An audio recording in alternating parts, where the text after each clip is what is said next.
اسود انسی کا زیادہ تر وقت چونکہ آزاد کا دل بہلانے میں صرف ہوتا تھا، اس لیے یہ بھی ایک دقت تھی کہ آزاد کے ساتھ کس وقت ملاقات کی جائے۔ محل میں جب حشنس داخل ہوا تو آزاد سے ملنے کے بعد اسے معلوم ہوا کہ ابھی ابھی اسود آزاد کے پاس سے اٹھ کر گیا ہے اور اب کچھ دیر تک اس کے ادھر آنے کی کوئی امید نہیں ہے۔ چنانچہ اب دونوں بہن بھائی اطمینان سے باتیں کر سکتے تھے۔ آزاد نے جو حشنس کے چہرے پر ہوائیاں ہوتے دیکھیں تو کہنے لگی، اے حشنس، کیا بات ہے؟ تم تو بہت زیادہ گھبرائے ہوئے ہو۔ حشنس نے آزاد سے کہا، پیاری بہن، میں تم سے کچھ باتیں کرنا چاہتا ہوں، مگر ایسی جگہ جہاں اسود کے آنے کا کوئی خطرہ نہ ہو اور نہ ہی اس کا کوئی آدمی ہمیں دیکھ سکے۔ آزاد نے پورا محل ہی دیکھا ہوا تھا، چنانچہ وہ اسے ایک ایسی جگہ لے گئی کہ جہاں پر کسی کے آنے کا خطرہ نہ ہو، اور بولی، اچھا اب تم جلدی سے بات کرو اور وقت ضائع نہ کرو۔ میں تم سے ایک بات کروں کہ اب ہمارے پاس وقت بہت کم ہے، کیونکہ اب اسود انسی تم دونوں کو بڑی ہی مشکل سے برداشت کرے گا۔ میرا خیال ہے کہ وہ مجھ پر بھی اب شک کرنے لگا ہے۔ حشنس بولا کہ میں اور فیروز دراصل یہ چاہتے ہیں کہ اب جلد سے جلد اس ملعون سے جان چھڑوائی جائے، کیونکہ اب ہمارے لیے اس بے غیرتی کے ساتھ جینا مشکل ہوتا جا رہا ہے کہ اس نے تمہیں بغیر نکاح کیے اپنے حرم میں ڈال رکھا ہے۔ حشنس کی بات سن کر آزاد بولی کہ پیارے بھائی، کیا تمہارا خیال یہ ہے کہ میں یہاں خوش و خرم ہوں؟ کیا تمہیں یہ اندازہ بھی ہے کہ میں تو کانٹوں پر جی رہی ہوں؟ مجھے تو اب خود سے بھی گھن آنے لگی ہے، مگر اسلام میں تو خودکشی بھی حرام ہے۔ تم اب جاؤ، کہیں اس پر ٹپک نہ پڑے۔ تم اپنا منصوبہ ضرور بتا دینا، شاید میں تمہارے کسی کام آ سکوں۔ حشنس نے اس کو کہا کہ میری بہن، میں تیری حالت کا اندازہ خوب کر سکتا ہوں، اس لیے تو میں یہاں ذلیل ہونے کے باوجود بھی آ جاتا ہوں۔ اچھا میری بات غور سے سنو کہ ہم اسود کو محل سے باہر کہیں بھی ختم نہیں کر سکتے، کیونکہ اول تو وہ محل سے باہر اب جاتا ہی نہیں، اور اگر جاتا ہے تو اس کے چاروں طرف اس کے محافظ موجود ہوتے ہیں۔ ہم جو بھی کریں گے وہ اس محل میں ہی کریں گے۔ اب ایک کام آپ یہ کر دیں کہ ہمیں ٹھیک ٹھیک بتلا دیں کہ اسود انسی کے آپ کے پاس آنے جانے اور محل میں اس کی دیگر مصروفیات کیا ہیں، اس کے بعد ہی ہم کوئی پروگرام ترتیب دے سکیں گے۔ آزاد نے ذرا سوچ کر کہا، اچھا ٹھیک ہے کہ تم لوگ مجھے اس کے لیے ہفتہ 10 دن دے دو، میں تمہیں یہ سب معلومات دے دوں گی، اور آئندہ یہاں تم دونوں میں سے کوئی بھی نہ آئے، بلکہ اگر میں نے کوئی بات کرنا ہوگی تو میں خود ہی آپ کو بلوا لوں گی، اور یقیناً میں اس وقت ہی بلواؤں گی جب تم لوگوں کو یہاں کوئی خطرہ نہ ہوگا۔ حشنس نے آزاد سے اجازت طلب کی اور وہاں سے رخصت ہو گیا۔ ابھی اسے گئے ہوئے کچھ ہی لمحات گزرے تھے کہ اسود انسی آزاد کے پاس پہنچ گیا اور ادھر ادھر دیکھتے ہوئے بولا، اے آزاد، وہ تمہارا بھائی حشنس، کیا وہ چلا گیا؟ کیا تم نے اسے کہیں چھپا دیا ہے؟ ابھی کچھ دیر پہلے تو وہ یہیں موجود تھا۔ تم نے میری بات کو بھی کوئی اہمیت نہیں دی، حالانکہ میں تمہیں بار بار کہہ چکا ہوں کہ ان دونوں بھائیوں کو اپنے پاس مت بٹھایا کرو، مگر تم ہو کہ میری بات پر عمل ہی نہیں کرتی ہو۔ میں ان دونوں کو محض تمہاری وجہ سے ہی برداشت کر رہا ہوں، ورنہ انہیں کب کا ختم کروا چکا ہوتا۔ آزاد نے اس کی بات سن کر ایک گہری سانس لی اور کہنے لگی، تم کس قدر وہمی ہو گئے ہو، ہر وقت تمہارے اوپر فیروز اور حشنس کا بھوت ہی سوار رہتا ہے، کسی وقت انہیں بھول بھی جایا کرو۔ ویسے مجھے تمہارے فرشتوں اور موکلوں پر کچھ شک ہونے لگا ہے کہ انہیں یہ تک معلوم نہیں کہ فیروز اور حشنس اب بہت ہی تھوڑے دنوں کے مہمان ہیں۔ اسود اس کی یہ بات سن کر حیران رہ گیا کہ اب یہ دونوں بھائی محض چند دنوں کے مہمان ہیں۔ اس نے پوچھا کہ تم ذرا کھل کر بات کرو، تم کیا کہنا چاہتی ہو؟ آزاد نے اسے بتایا، اے اسود انسی، اگر تم کچھ نہ پوچھتے تو میں خود ہی بتا دیتی کہ میرے دونوں بھائی بہت ہی جلد ویلم میں چلے جائیں گے۔ ویسے مجھے بڑی حیرت ہے کہ تمہارے موکلوں نے تمہیں یہ سب بتایا کیوں نہیں؟ میرا تو خیال تھا کہ تم آتے ہی مجھ سے یہ کہو گے کہ وہ دونوں ویلم جا رہے ہیں، مگر وہ یہاں سے کیوں جا رہے ہیں؟ کیونکہ انہیں یہاں کوئی تکلیف ہے؟ بالکل شہزادوں کی طرح تو وہ رہتے ہیں، انہیں کیا چاہیے؟ اسود انسی گڑبڑا چکا تھا اور اسے نہیں معلوم تھا کہ وہ کیا کہہ رہا ہے۔ اس کی اس بات سے آزاد کے چہرے پر شدید ترین حیرت کے تاثرات نمودار ہو گئے، اور وہ ہنسی ہو کر بولی، واہ حضرت، کیسی عجیب و غریب باتیں فرماتے ہیں کہ انہیں یہاں کیا تکلیف ہے۔ میں آپ سے پوچھتی ہوں کہ انہیں یہاں کیا تکلیف نہیں ہے؟ آپ تو ہر وقت انہی کے پیچھے پڑے رہتے ہیں۔ اگر ان میں سے کوئی مجھے ملنے چلا گیا ہے تو آپ دھاڑنا شروع کر دیتے ہیں۔ کئی مرتبہ تو آپ انہیں میرے سامنے ہی بے عزت کر چکے ہیں۔ کئی مرتبہ آپ مجھے بھی کہہ چکے ہیں کہ وہ دونوں آپ کے خلاف سازشیں تیار کر رہے ہیں، اس لیے ان کا یہاں آنا درست نہیں، اور یہ بھی کہ آپ انہیں قید خانہ میں ڈلوا دیں گے۔ اس لیے میں نے مناسب سمجھا کہ انہیں اگر زندہ رہنا ہے تو ان دونوں کو ویلم چلے جانا چاہیے۔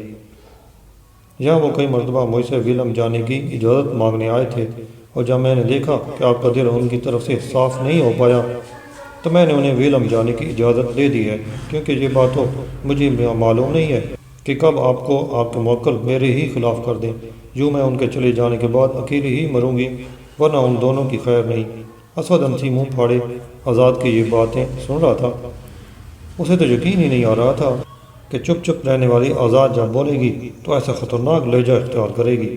اس نے اب ایک نئی چال چلنے کا فیصلہ کیا اور کہنے لگا، اے آزاد، وہ تو میری مصلحت پسندی تھی، اور میرے موکل کا سوال جو تم نے کہا ہے تو میں نے آج تک موکل سے تمہارے بارے میں کچھ بھی نہیں پوچھا۔ ایک بات ضرور کہوں گا، اگر تم نے اپنے دونوں بھائیوں کو ویلم بھیجنے کا پختہ ارادہ کر ہی لیا ہے تو پھر میں تمہاری مخالفت نہیں کروں گا۔ اب تم ایسا کرو کہ جب تک وہ ویلم چلے نہیں جاتے تم ان سے کسی بھی وقت مل سکتی ہو۔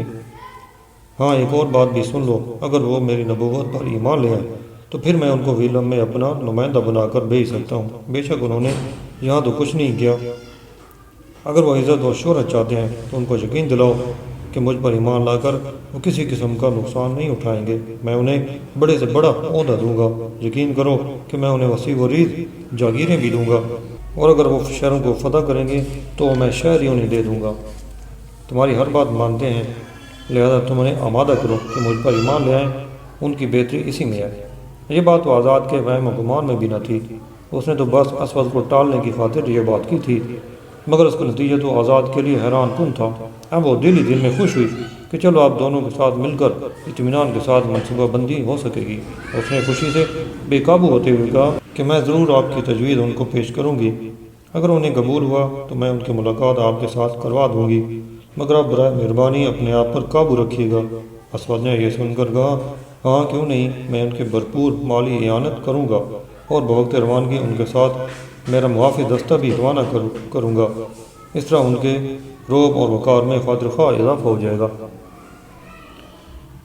آزاد کی جیسے مراد بار آئی تھی، اب وہ آزادی کے ساتھ فروغ اور اشرف کے ساتھ مشاورت کر سکتی تھی، اور اب اسے ہر وقت اسود انسی کے آنے کا بھی دڑکا نہیں رہے گا۔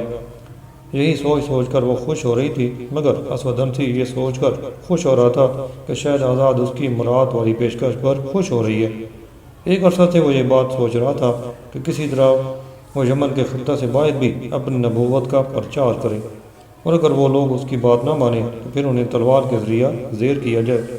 مگر آزاد نے تو یہ بات بتا کر اس کی ایک مشکل ہی آسان کر دی کہ فیروز اور اشرف ویلم جا رہے ہیں۔ چنانچہ اب وہ یہ سوچ رہا تھا کہ اس طرح ایک تیر سے دو شکار ہو جائیں گے۔ اس نے سوچا کہ چلو یہ دونوں بھائی تو اب جا ہی رہے ہیں، اب قیس کو بھی بلوانا چاہیے اور اس سے بھی کہنا چاہیے کہ وہ بھی اپنی وفاداری ثابت کرے۔ اس کا خیال تھا وہ قیس سے کہے گا کہ وہ اب یمن کے ارد گرد کے علاقوں کو بھی زیر کرے تاکہ اس کا دین وسیع ترین علاقوں تک پھیل جائے۔ اسود انسی یہ تو جانتا تھا کہ قیس مرادی واقعی ایک کوہنا مشق سپہ سالار تھا، اور اگر وہ وفاداری کا ثبوت دے تو پھر نئے نئے علاقوں کو بڑی آسانی کے ساتھ فتح کر سکتا تھا۔ اسود انسی نے اپنے ایک خاص آدمی کے ہاتھ قیس کو پیغام بھجوایا کہ وہ جلد ہی اسود انسی کے پاس پہنچے۔ اسود انسی کا خیال یہ تھا کہ اگر بالفرض محال قیس سرحدوں پر کامیاب نہ بھی ہوا تو پھر بھی اس سے جان تو چھوٹ جائے گی، اور اگر کامیاب ہو گیا تو پھر سلطنت تو اسود ہی کی وسیع ہوگی۔ دونوں طرف فائدہ یقیناً اسود ہی کا ہونا تھا۔ اسود انسی کا پیغام جب قیس کو ملا تو وہ گھبرا گیا۔ اس نے یقین کر لیا کہ اب اس کا آخری وقت قریب آ چکا ہے، آج تو اس کی خیر نہیں۔ صنعا میں تو یہ خبر ویسے ہی گرم تھی کہ عنقریب اسود انسی قیس مرادی کو یا تو قتل کرا دے گا یا پھر اس کو قید میں ڈلوا دیا جائے گا۔ اس نے پیغام لانے والے سے کہا کہ وہ تھوڑی دیر تک محل میں پہنچتا ہے۔ قیس نے جلدی جلدی اپنے 10-15 قابل اعتماد جنگجو بلائے اور انہیں مناسب ہدایات دے کر اپنے ساتھ لے کر محل پہنچا۔ مگر یہ کیا، جب وہ محل کے صدر دروازے پر پہنچا تو وہاں پر موجود محافظوں نے اس کو روک لیا اور کہا کہ قیس اکیلا اندر جا سکتا ہے اور اس کے ساتھیوں کو اندر جانے کی اجازت نہیں ہے۔ یہ سن کر قیس پھٹ پڑا۔ قیس نے ان سے کہا کہ یہ بتاؤ، کیا میں تمہارا سپہ سالار نہیں ہوں؟ اگر میں تمہارا سپہ سالار ہوں تو پھر تم مجھے کیسے روک سکتے ہو؟ ویسے بھی میں یہاں آج خود تو نہیں آیا، مجھے تو فلاں محافظ کہہ کر گیا ہے کہ مجھے نبی محترم نے طلب کیا ہے اب بھی اگر تم لوگ مجھے محل کے اندر جانے سے روکنا چاہتے ہو تو میں کیا کہہ سکتا ہوں سوائے اس کے کہ میں واپس چلا جاؤں۔ ان محافظوں میں سے ایک محافظ نے گویا اپنے دفاع کا استعمال کرتے ہوئے کہا کہ جناب سپہ سالار اعظم، یہ بات تو درست ہے کہ بلا شبہ آپ ہمارے سپہ سالار ہیں، مگر آپ کے آنے کے انداز سے تو معلوم ہوتا ہے کہ جیسے آپ کے عزائم کچھ اچھے نہیں ہیں۔ کیا آپ نبی سے لڑنے آئے ہیں؟ نہیں، بھلا میں نبی محترم سے جنگ کا خیال بھی کیسے اپنی ذہن میں لا سکتا ہوں؟ میں نے تو آج تک اپنی تلوار مسلمانوں کو قتل کرنے کے لیے ہی نیام سے نکالی ہے، اور یہ بات ہمیشہ اپنے ذہن میں رکھنا کہ لڑائی جھگڑے تو صرف دشمنوں کے ساتھ ہوا کرتے ہیں۔ اسود انسی تو ہمارے آقا و مولا ہیں، قیس نے اس دربار کو تنبیہ کرتے ہوئے کہا۔ اس گفتگو کے بعد درباروں نے قیس کو اس کے ساتھیوں کے ساتھ محل میں جانے کی اجازت دے دی۔ جب قیس کو اسود انسی کے حضور پیش کیا گیا، اسود نے حد درجہ غضبناک لہجہ میں کہا، اے قیس، تو حد سے بڑھتا جا رہا ہے۔ تجھے پہلے بھی میں نے اس بات سے منع کیا تھا کہ تو جب میرے سامنے آئے تو تیرے محافظ آئندہ تیرے ساتھ یہاں نہ آئیں۔ کیا تجھے یہاں پر کوئی خطرہ دکھائی دیتا ہے؟ میرا تو خیال یہی ہے کہ مجھے فرشتہ درست ہی کہتا ہے۔ اگر مجھے کچھ بولنے کی اجازت ملے تو عرض کروں، قیس نے چہرے پر مسکینی طاری کرتے ہوئے کہا، جس کے جواب میں اسود نے محض اپنا سر ہلا کر اسے بولنے کی اجازت دے دی۔ حضور، عرض یہ ہے کہ جیسا کہ آپ کو بخوبی علم ہے کہ میں ٹھہرا ایک سپاہی، میں نے یہ سب کچھ بہت سوچ کر سمجھ کر ہی کیا ہے۔